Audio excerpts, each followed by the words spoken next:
Good morning, class. Before we start our discussion, please someone lead the prayer first.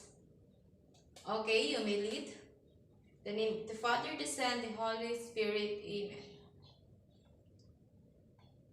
Okay, thank you. Now, you may take your seat. And before we proceed to our main topic, let's recall first what we talked about yesterday. Can someone recall what we talked about yesterday? Okay, very good. Another one. Thank you. Another. Very good. Yesterday, as your classmate answered, yesterday we talked about the part of speech. What are those? The noun, pronoun, verb, adverb, adjectives, preposition, conjunction, and interjections. And it seems that everyone really understands we talked about yesterday. We can now move on to our next topic. Our next topic is all about the types of the sentences.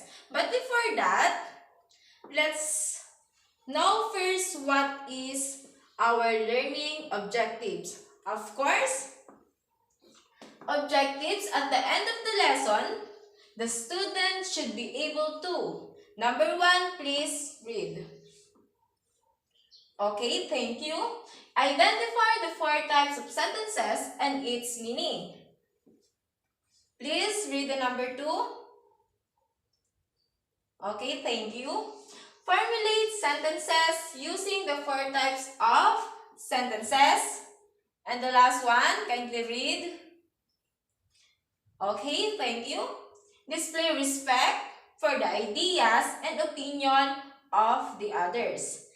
These objectives, we will identify that and we will apply that through our whole discussion, which is all about types of sentences.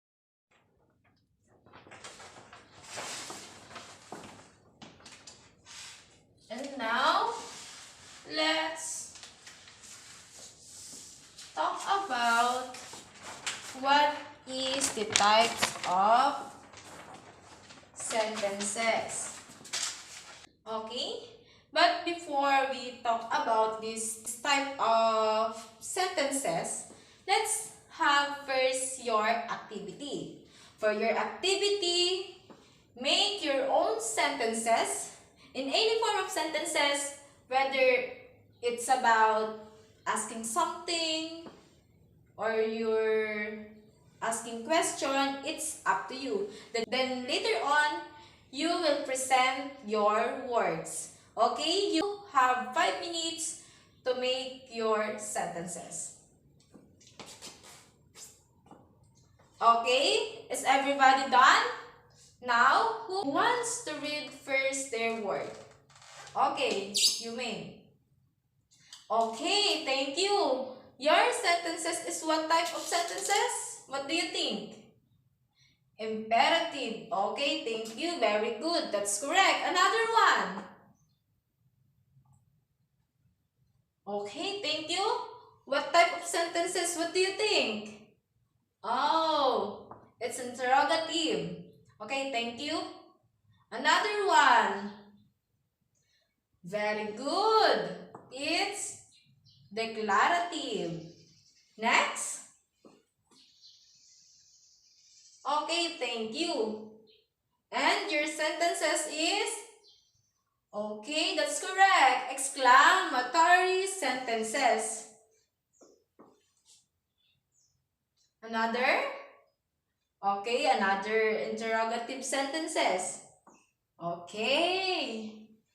It seems that you have the idea and stock knowledge for our discussion for today. And as I said a while ago, our lesson is all about the type of sentences. Now, let's identify the 4 types of sentences. The first one is declarative sentences. Anyone, please read the definition of declarative sentences. Okay, thank you. As written, declarative sentences, also called assertive sentences, give information.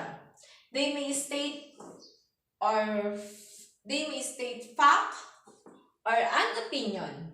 Declarative sentences end with periods. When we say declarative sentences, as stated, it tells about facts and information. Declarative sentences give us information, and also declarative sentences is the most common type of sentences.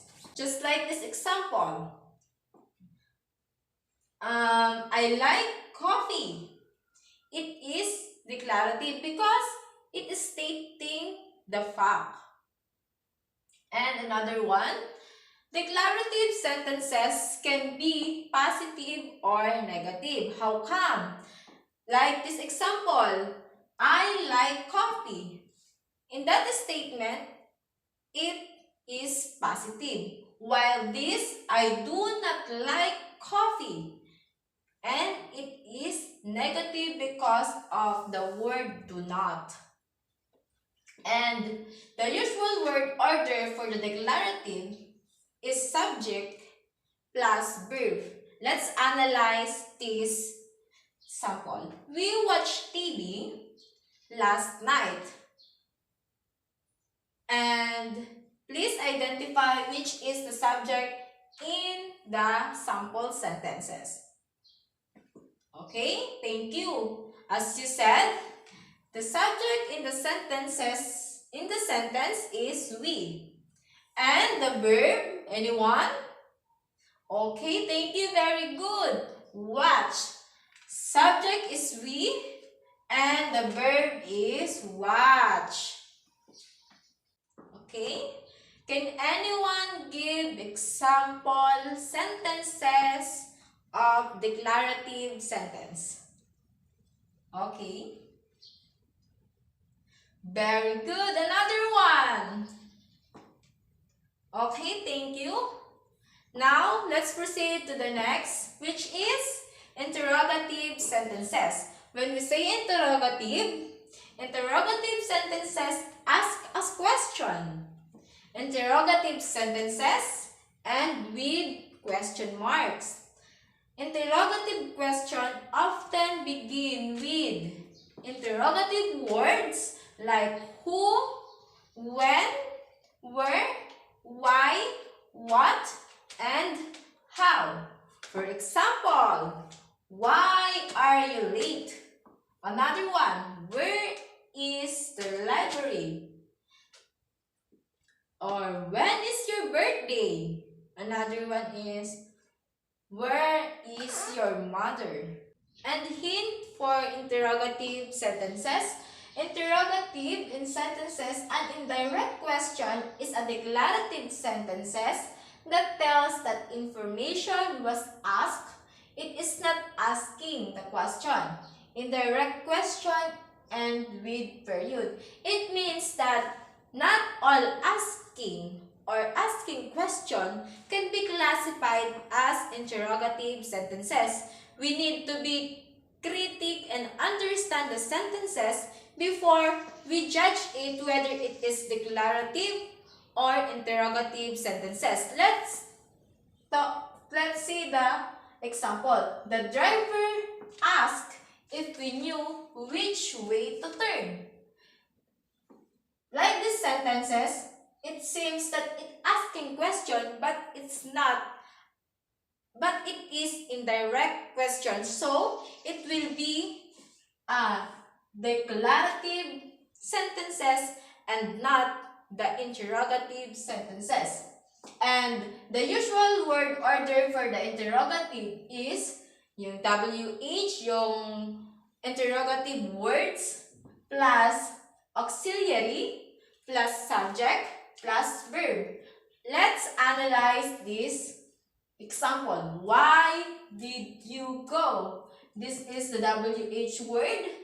auxiliary is did, the subject you, and the verb go. Understand, class?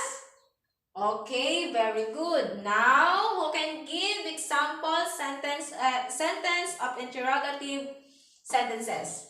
Okay, you may stand up. Very good. Another one. Okay, thank you. You may sit. Now, let's proceed to the third types of sentences, which is imperative sentences. Kindly read the definition of imperative sentences. Okay? You may stand up. Yes, thank you. Imperative sentences give a command, a request, advice, a suggestion, a warning, or a wish. They can be followed by a period, a question mark, or an exclamation mark. Yeah. When we say imperative sentences, it can be in the form of warning, suggestions, wish, request, command, and the punctuation marks can be also either question mark, period, and exclamation marks. And please remember and be careful that hindi kayo malilito which punctuation mark you will use. And example of a command. Be quiet. Example of a request. Please give her a copy. Because of the word please, you are pleasing or you are making a request so that it is an imperative sentences. Imperative sentences may be written like a question. Yan is the other thing. It can be written in question like an interrogative sentences. So, don't be confused. Be careful and analyze the sentence.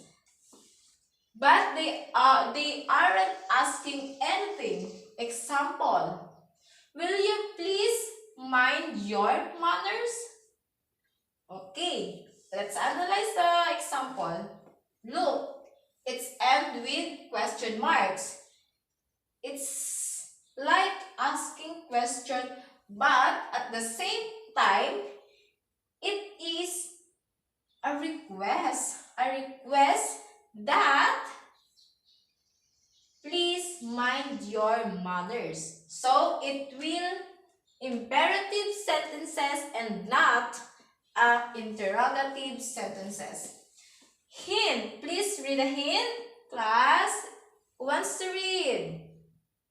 Okay, stand up. Thank you.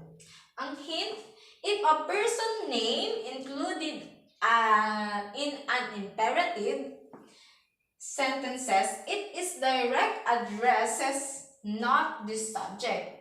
This one, wag din kayong malilito dito, class. When the name of person included in an imperative sentences, it is not the subject. For example, Mike turn to page 37. Mike, you turn to the page 37. And the subject is in this sample is the you. Always understand that you is this subject. Okay?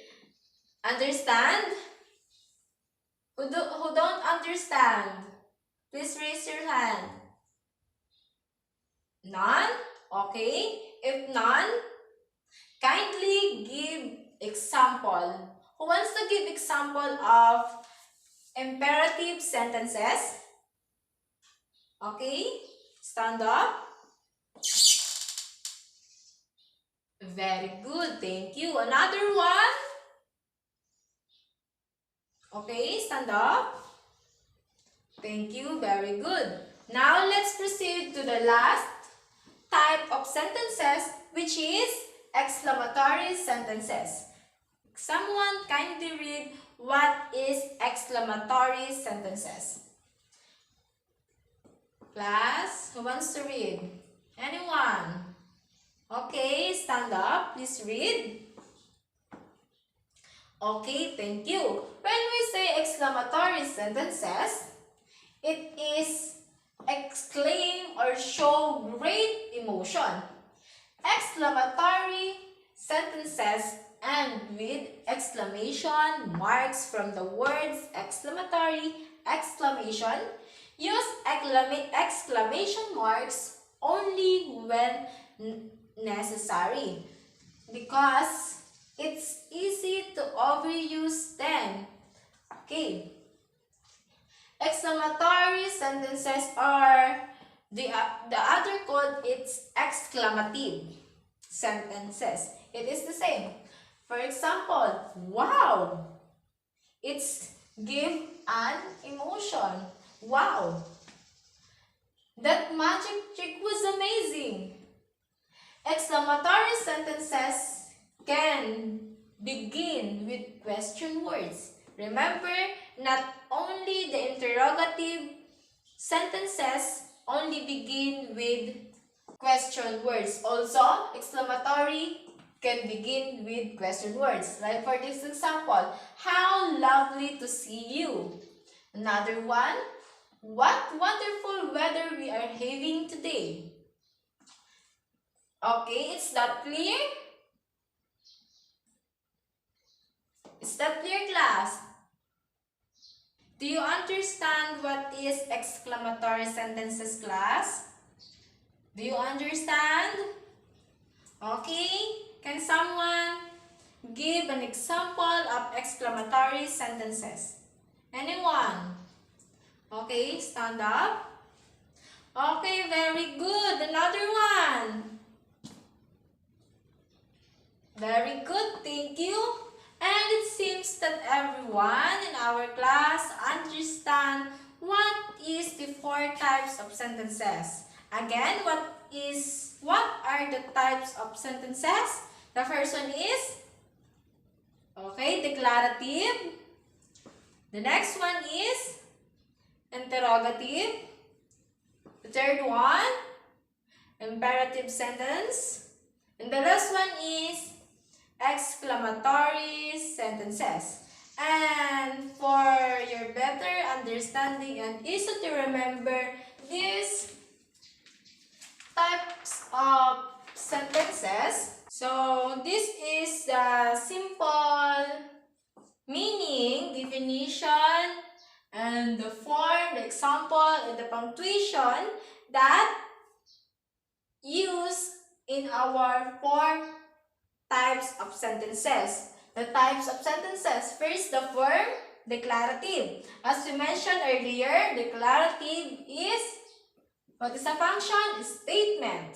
It tells us something. For example, John likes Mary. And the punctuation mark is, what is the punctuation mark of declarative, class? Okay, thank you. It ends with period. The next one is interrogative sentence. What is the function of interrogative? Okay, very good. It asks questions. It asks us something. Example, does Mary like John? And what punctuation we will use when our sentence is interrogative sentence? Class? Okay, very good. What we will use is the punctuation marks. Next is imperative. The function of imperative, as we discussed a while ago, is command or a request, a kind of wish, suggestions. It tells us to do something. For example, stop, close the door. And what is the punctuation we will use at the end of the sentence? Class, anybody? Anyone? Okay, very good. It can be period or it can be either exclamation or question mark. I'm sorry for not putting it there. Another one, the last one is exclamatory or exclamative sentences. And the function, of course, it's the strong feeling of emotions. It's an exclamation. From the word exclamatory, exclamative, exclamation. It expresses a surprise or an emotion. For example, what a funny story he told to us. And, of course, class, what punctuation we will use if our sentence is exclamatory? Anyone? Okay, very good. It's an exclamation marks. Thank you for another understanding what these types of sentences. I have here some example. Kindly read number 1 and please state what types of sentences it is. Number 1, kindly. Okay, stand up. Thank you. Number 1 in my essay is better than yours. What do you think? Okay, number 1, it's saying or stating facts or information. So, when we say stating facts, it's an declarative sentences. Okay, number 1 is declarative sentences. Next, number 2. Who wants to answer? Okay, no one? Okay. Ako na lang. Where is the library? Okay, from the word, from this sentence, what do you think? What do you think? What types of sentences it is? Okay, very good. It is an interrogative sentence. Next one. Please have a seat. Okay. From the word please, it is a request. Something request. So, when it is a request, where it is belong to imperative sentence. So, number 3 is an imperative sentences. The next one is how lovely to see you. Okay. Number 4 is what it is. An exclamatory sentences. And for the last one, enjoy yourselves. Oh, class, what do you think? What do you think? What type of sentences it is? It is a wish. So, when it is a wish, it's belong to. Okay, very good. It's belong to imperative sentences. Now that our discussion is done, kindly construct 2 sentences only. Then, 2 sentences each of types of sentences. Then, pass it when you're done. Understand? Okay, you may start answering.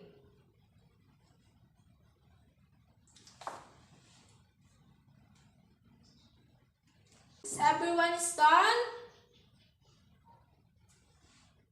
Okay, now kindly pass your works. Now our discussion is done. I have here 10 items for your assessment. Assessment direction. Identify the following sentences whether it is declarative sentences, interrogative sentence, imperative sentences, and exclamatory sentences. Write your answer in the space provided before the number. I have here only 10 items and answer it within 15 minutes. And after that, submit your works.